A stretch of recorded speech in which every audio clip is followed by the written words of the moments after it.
Place a 3/16 inch short aluminum rivet into a vise. File the rivet head flat to around half the depth. Don't go past halfway.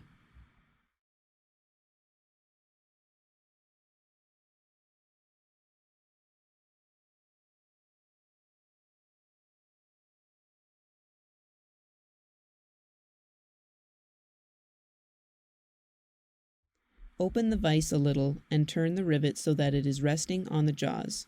No need to clamp it. Then tap the rivet pin through with a hammer.